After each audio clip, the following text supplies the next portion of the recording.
The night my brother disinherited me, the ballroom glittered like a crown. Crystal lights hung above us, and the city skyline shone through tall glass walls. Cole and Ridge Developments was about to announce our biggest project yet, the Harbor Point waterfront. I stood near the back of the stage, holding the financial summary I had prepared. I always prefer the shadows. Asher preferred the spotlight. He stepped forward, smiling wide, his voice booming through the speakers. "Tonight," he said, "we begin a new era." Applause filled the room. Then he turned to me. "And some people," he continued, "will not be part of that era." My chest tightened. He called me forward, but not with respect. With drama. "In light of recent failures," he said smoothly, "my brother Philip Cole has been removed from this company. He is disinherited. He holds no shares, no authority." Gasps rippled across the crowd. Security touched my arm.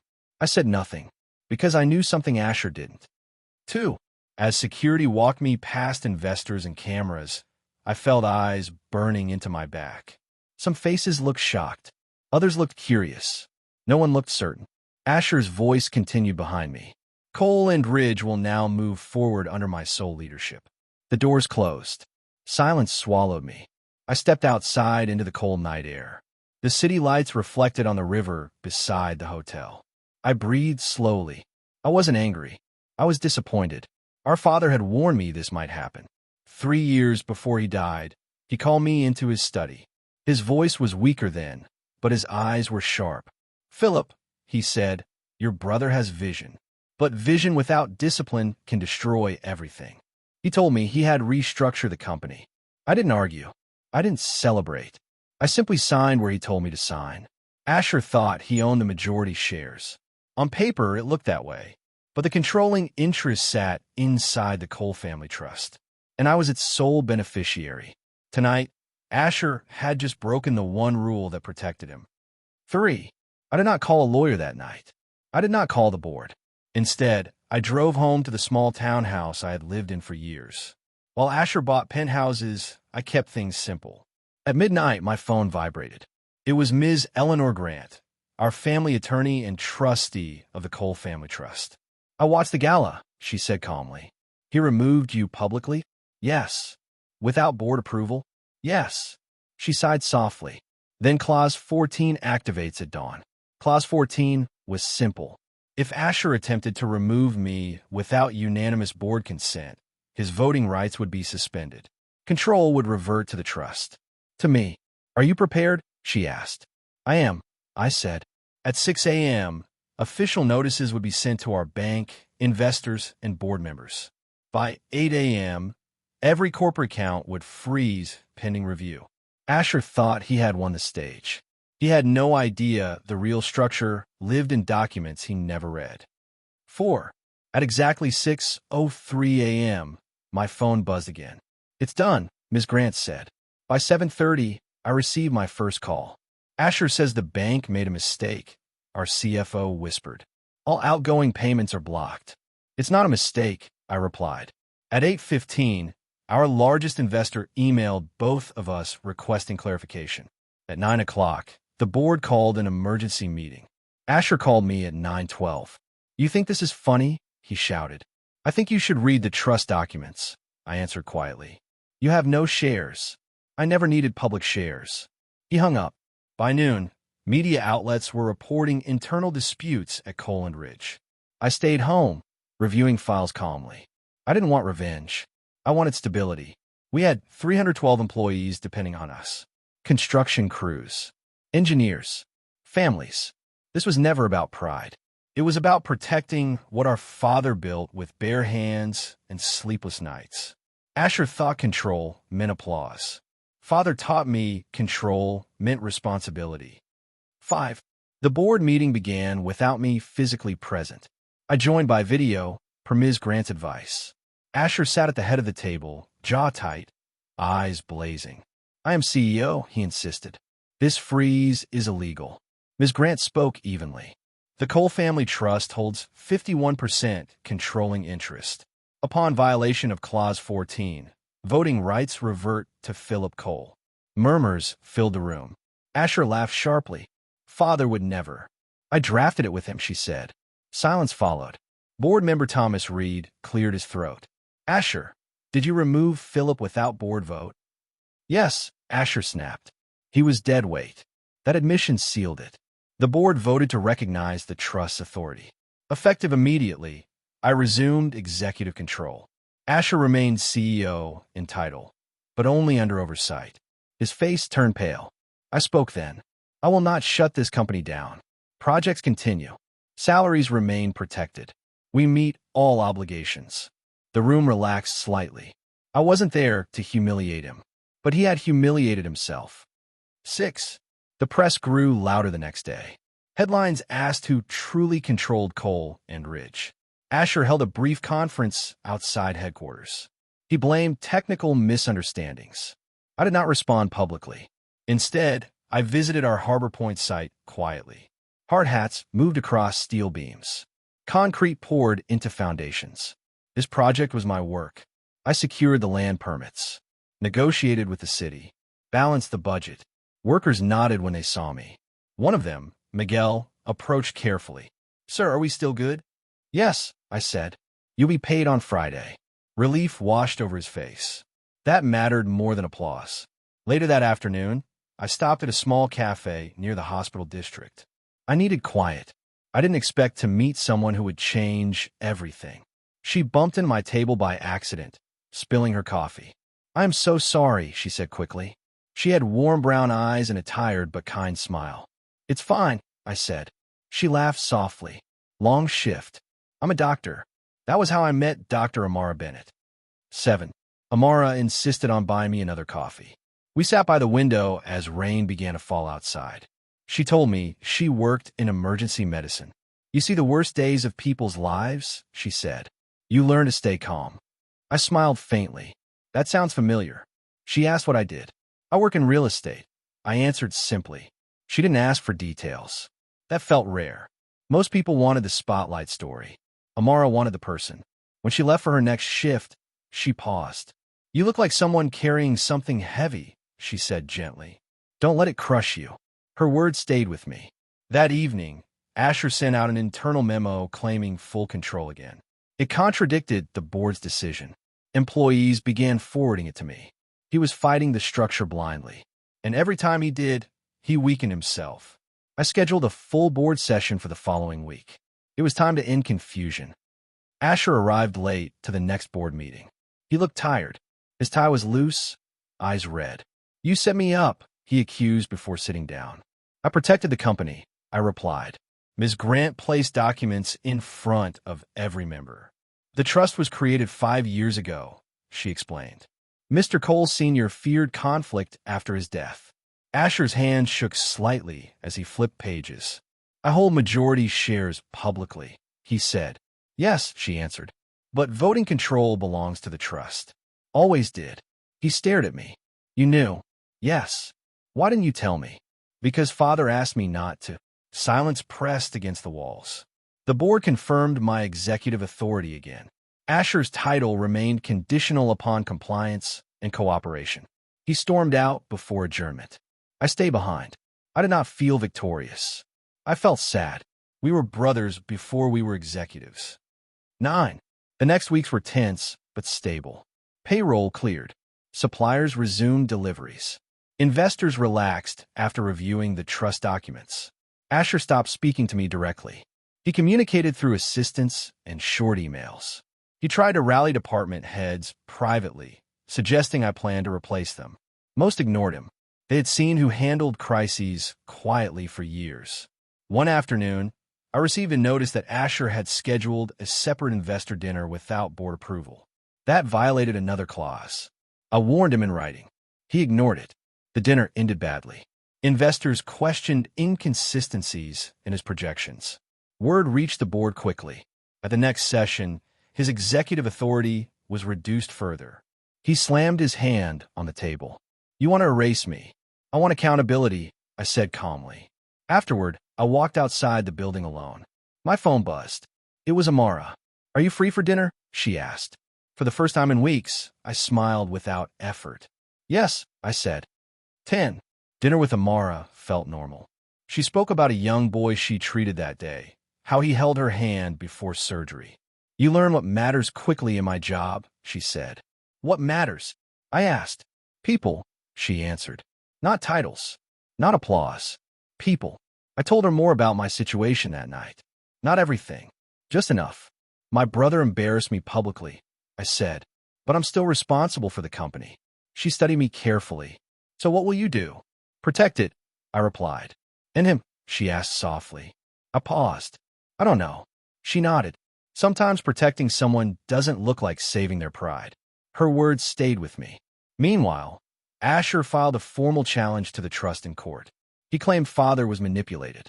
It hurt more than I expected, because I knew how much Father loved us both. The hearing was scheduled 3 weeks later. The battle was not over. 11. The court hearing drew media attention. Asher arrived with a new legal team. I arrived with Ms. Grant. The judge reviewed the trust documents carefully. Father had signed them in full health. Witnesses were present. Video recordings existed. Asher argued emotional unfairness. But legal documents rely on facts, not feelings. After 2 days, the judge upheld the trust's validity. Asher lost his challenge. Outside the courthouse, reporters asked for comments. He walked away silently. I said only, the company remains stable. Our focus is our projects. That evening, I visited Father's grave alone. I didn't want it this way, I whispered. The wind moved gently through the trees. My phone buzzed again. Amara, I made extra soup, she said. You look like someone who needs comfort food. I laughed softly. For the first time since the gala, I felt hope. 12. With the court ruling finalized, uncertainty faded. Employees returned to full confidence. Harbor Point reached its structural midpoint on schedule. I implemented clearer governance policies to prevent future confusion. Asher, however, withdrew. He stopped attending optional meetings. He arrived late and left early. One afternoon, I found him alone in Father's old office. He was staring at the wall where Father's portrait hung. You always were his favorite, he muttered. That's not true, I said. He trusted you more. He trusted structure, I replied. Asher laughed bitterly. So I'm reckless? You're passionate, I said carefully. But passion needs boundaries. He didn't answer. For a moment, we were just two sons missing their father. But pride built walls again. He walked out without another word. I wondered how much pain hid beneath his anger. 13. Amara invited me to volunteer at a free weekend clinic. I hesitated at first. Construction sites and boardrooms were my world. But I agreed. We spent the day checking blood pressure, organizing files, guiding families. No one there cared about company control. They cared about medicine and kindness. Watching Amara work was inspiring. She moved with focus and warmth. At lunch, she handed me a sandwich. You look different today, she said. Better, I asked. Lighter. Maybe she was right. That evening, I reviewed updated financial reports. Revenue projections were strong. If Harbor Point sold as expected, the company would double in value. I thought about Asher. He loved bold launches and big speeches. But this quiet growth, that was what sustained us. I sent him a message. We need to talk. Not about control. About us. He did not respond. 14. 2 days later, Asher requested a private meeting.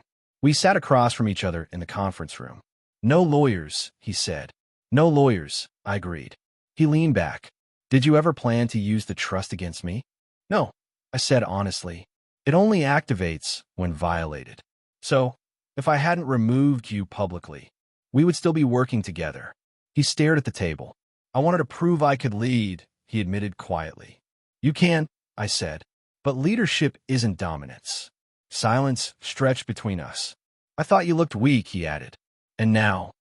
I asked. He met my eyes for the first time in weeks. Now I think you're stronger than I understood. It wasn't an apology, but it was honest. 15. The final board review of executive roles approached. I knew a decision had to be made. Asher's contract allowed continuation under strict oversight or voluntary buyout. The night before the meeting, Amara and I walked by the river. What would bring you peace? She asked. Clarity, I answered. And your brother? I don't want to destroy him. Then don't, she said simply. The next morning, I prepared 2 documents. One offered Asher a structured role as head of development under board supervision. The other offered a generous buyout. Both protected the company. Both respected him. The board convened at noon. Asher arrived early this time. He looked calmer. "I'm ready," he said quietly. "So was I." It often begins with humiliation, but does not have to end there. The weeks that followed felt different. Asher attended meetings prepared. He consulted before making announcements. Slowly, tension eased. Harbor Point entered its finishing phase. Pre-sales exceeded expectations. Investors praised the company's resilience. One evening, Asher surprised me. "I want to apologize," he said awkwardly. In front of the staff. I studied him carefully.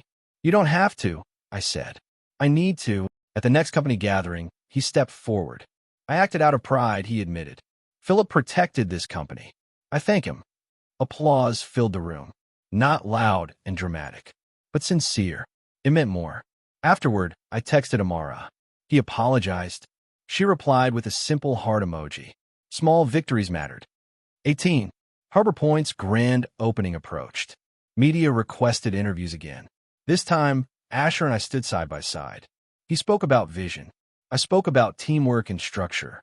The ribbon was cut under bright sun. Families walked through model units overlooking the water. It was beautiful. That evening, I took Amara to the top balcony of the tallest building. "You built this?" she asked softly. "We built it," I corrected. She smiled. "I'm proud of you," she said. Her words warmed me more than applause ever could. I realized something then. Power feels empty without someone to share it with. 19. Asher and I began meeting weekly without agendas. We talked about expansion carefully. We reviewed risks before opportunities.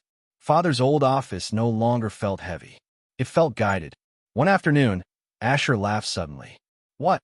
I asked. "I can't believe I tried to fire the owner," he said. I smiled faintly. "You didn't know. I should have read the documents." "Yes," I agreed. We both laughed. Growth is strange. It often begins with humiliation, but does not have to end there. 20. Amara invited me to meet her parents. I was nervous. Boardrooms felt easier than living rooms.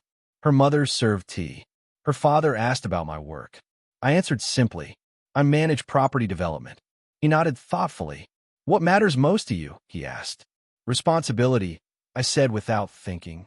Amara squeezed my hand under the table. Later, as we walked home, she smiled. "They like you." "I hope so," I replied. "They see what I see." "And what's that?" "A steady heart." I didn't feel steady the night of the gala, but maybe steadiness is proven in storms. 21. The company posted record profits that quarter. Not because of drama, because of discipline. Employees felt secure again. Asher proposed a new mixed-use project. This time, he presented detailed budgets. I approved it with minor adjustments. We were partners now. Different strengths. One structure. At home, I found myself thinking about Amara constantly. The chaos had faded. Something gentler remained. 22. I took Amara back to the cafe where we met. "You spilled coffee on me here," I reminded her. She laughed. "Best accident of my life." I reached into my jacket. Not for documents. For something small and velvet. "I don't want applause," I said softly. "I want partnership." Her eyes widened. "Yes," she whispered before I finished the question. The world felt quiet and full at once. 23. When we announced our engagement, Asher grinned widely. "Finally," he teased. He even offered Harbor Point's rooftop for the celebration. Life felt balanced in a way I once thought impossible. Pain had not destroyed us. It reshaped us. 24. On the anniversary of the gala, I stood in the same ballroom. But this time, the atmosphere was calm. I addressed the staff. "1 year ago, we faced crisis," I said. "Today, we stand stronger because we chose responsibility over pride." Asher stood beside me, steady. No drama, just truth. 25. Looking back, the night my brother publicly disinherited me felt like an ending. It was not.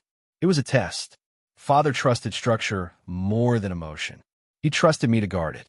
Asher was never meant to fall. He was meant to grow, and so was I. I learned that quiet strength does not need applause. It needs patience, and sometimes it needs love. Amara taught me that. Asher reminded me of it. And Coland Ridge stands today not because of control, but because we chose to protect what mattered most. People. Always people.